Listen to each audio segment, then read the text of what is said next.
Hey there friends, Nibs again. Out here at the range today, doing a little bit of goofing around, having a ton of fun out here today. It is a bit windy, so we're gonna have to bear with that today. But I'm having a ton of fun shooting some cool new guns and some new to me guns that are very old, and just having a great old time. But I brought this one out, and I wanted to see if we could stretch it out a little bit and do a little bit of talking about it. This is a brand new one that I added to the collection just this past week, and I got this one from the same group of guys down in Pennsylvania that I bought that Crossman Model 104 from, which is just absolutely beautiful gun as well. But what we have here is a very unusual gun from air gun history. This is the Rochester Precision Air Rifle. That's what they called this. That was its model. And we'll do a little bit of talking about it when we're done doing our flyby here. Notice the barrel's a little bit longer than the most of the pumpers. The barrel stops right at the end of the pump. That one's pretty cool that they went with that. So the Rochester Precision Air Gun Company was made by a company that actually started out as a supplier for Crossman. And the lore goes that there was a company called Monroe Gasket that was a supplier of gasket material and O-rings and things like that for Crossman for their air guns. And one place I read said that maybe an engineer left Crossman and went over to Monroe Gasket and they started making these. Another one just says that Monroe Gasket decided they were going to make their own. So I'm not sure exactly what the precise story is on how this started, but these are definitely almost a carbon copy of the Crossman Model 101. Not 100%, but very close. So Monroe Gasket, these came out right after World War II. Monroe Gasket decided they were going to strike out on their own from Crossman and start doing their own thing, and came out with this. One account that I read said that Crossman sued him for copyright or patent infringement or whatever you want to call it. And so that was a short-lived thing. And then the Kessler Gun Company from Buffalo actually bought the remnants of the Monroe Rochester company and moved everything out to Rochester, started making this one. So there is a Kessler version of this as well. And then I also have that Kessler you saw me show you in the garage that looks a lot like a Crossman Model 140 or something along those lines. So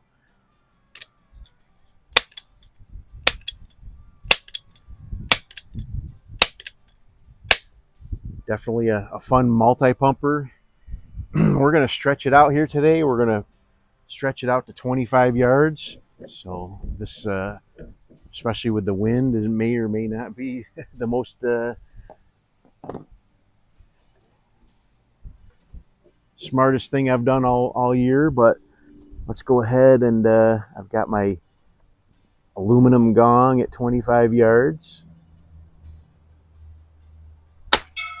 Putting.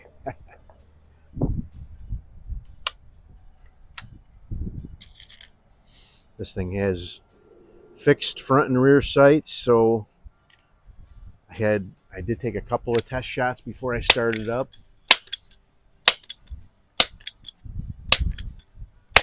Seems like 6 pumps is really giving it a good bit of power. I'm not sure exactly how many pumps you're supposed to do, based on the fact that it's pretty loosely based on the Crossman Model 100 and 101. And they're supposed to do 8 pumps, up to 8 pumps. I would think that would be your maximum, but I couldn't find any information that told me one way or the other. So I have an 8-inch splatter burst at 25 yards.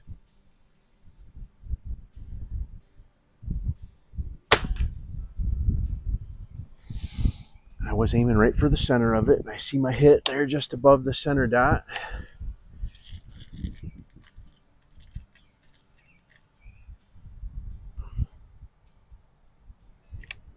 So normally when you line up iron sights like this, you've got your V-notch and you want to put your front post so it's even with the top of the V-notch. But when I do that, I'm shooting about 4 inches high at 25 yards. So I have to bury my front post about halfway down into the V-notch to get a hit like that.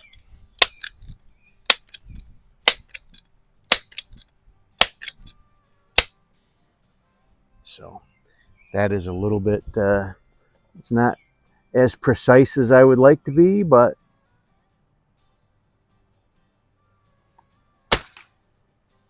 that one went a little high.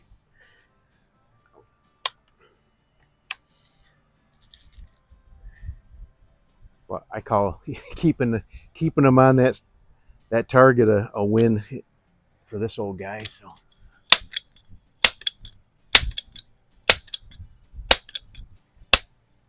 now you're asking yourself, is he talking about himself or the gun? All right.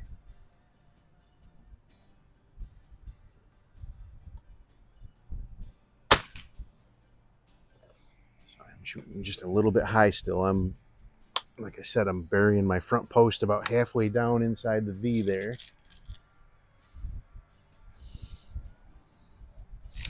We'll shoot a group, and then I've got some silhouettes out there. We'll see if we can knock some of those over.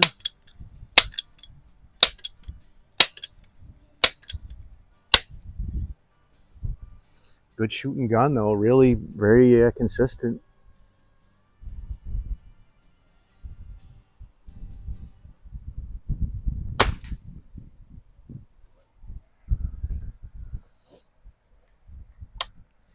Might be a trick to hit that little chicken I got out there, but we'll probably hit those other silhouettes pretty easily.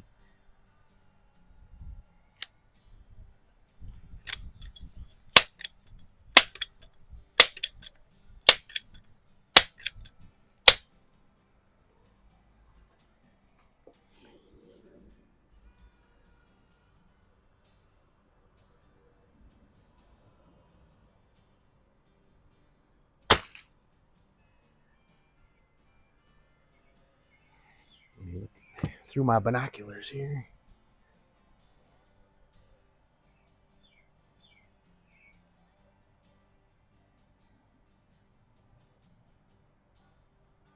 Looks like I had one hit that was a little low and right, but the rest of them are centered pretty good. I'm sure that one was just me. My eyes are not the best for iron sights anymore. At least not buckhorns like this. But it's still a blast to shoot them.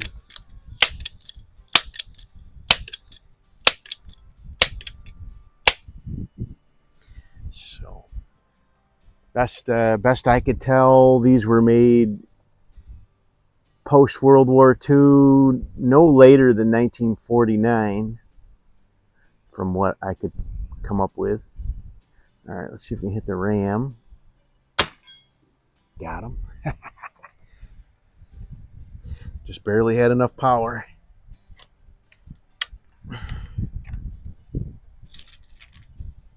I don't know if it's sacrilege, but I am shooting this with Crossman Premier hollow points.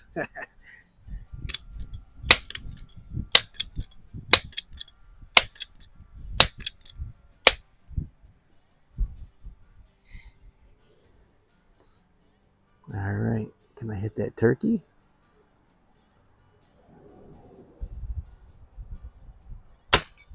Oh yeah, nice.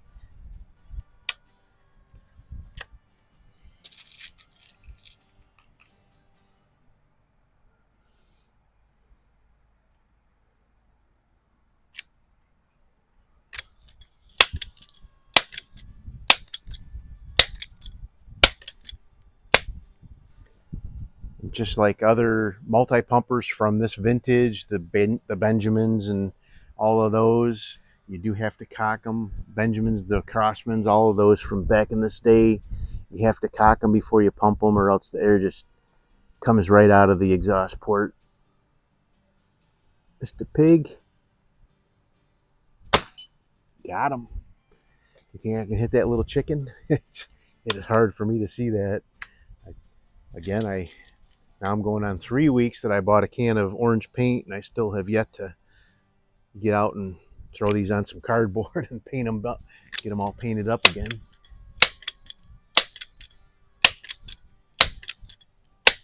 Maybe today I'll do it. All right, Mr. Chicken.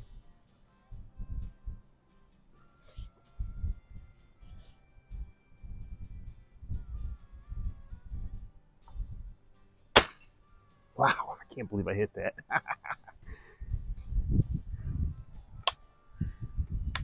All right, maybe I can hit.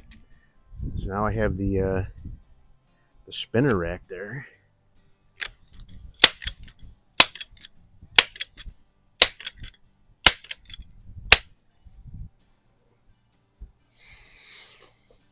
Go from left to right on those. Let's see if we can hit the ram there.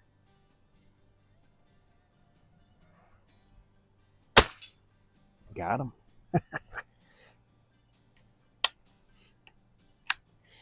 Maybe this is really a Rochester Precision Air Rifle.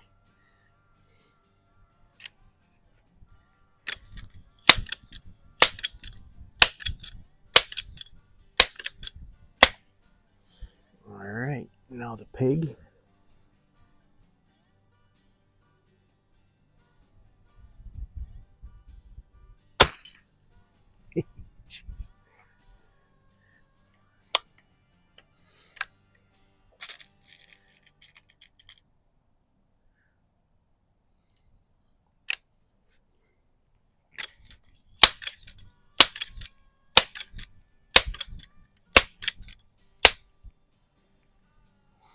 Pump's really easy too. It almost feels like you're not doing nothing, but obviously it's got good power.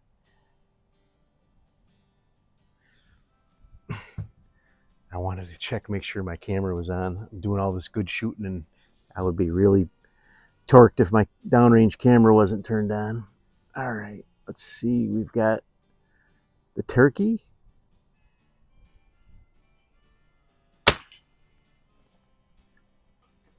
Almost made that turkey go all the way around. That's pretty good power.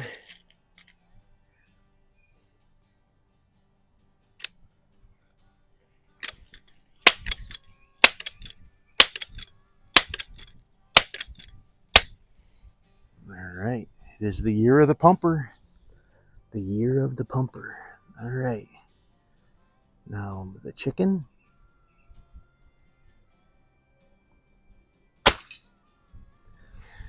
All right, I'm gonna hit the gong one more time and get out of here. Went 100% on the plinking targets. I like it.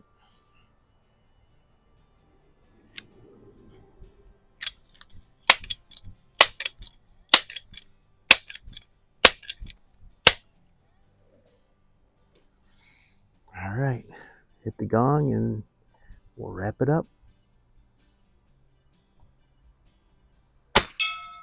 Putting. But there you go. Another really awesome addition to the collection. I've been searching for one of these for a while, and then I found that 104, which is another one that I've been searching for a long time. And I went and looked at the guy's eBay store, and he had this. He had a Buck Jones. I bought that one too. And he has a few others that if they're still there, they weren't moving too fast. He had buy it nows on them, and nobody was biting on them. So I made him an offer on the 104 that he took. And then we made a deal on this one in the Buck Jones away from eBay, and saved that guy a bunch of money in seller's fees, and saved me a bunch of money on because I got a good deal on them. But anyway, hope you guys liked the video. Stay tuned for more on this guy. I'm sure I'll be getting my 102 out and doing it, or not 102, 101. The 102 is the multi-shot version, but the 101 is more akin to this one. So they're both single shots, so I'll do a head-to-head against those two. Hope you guys liked the video. Till next time, have a great day.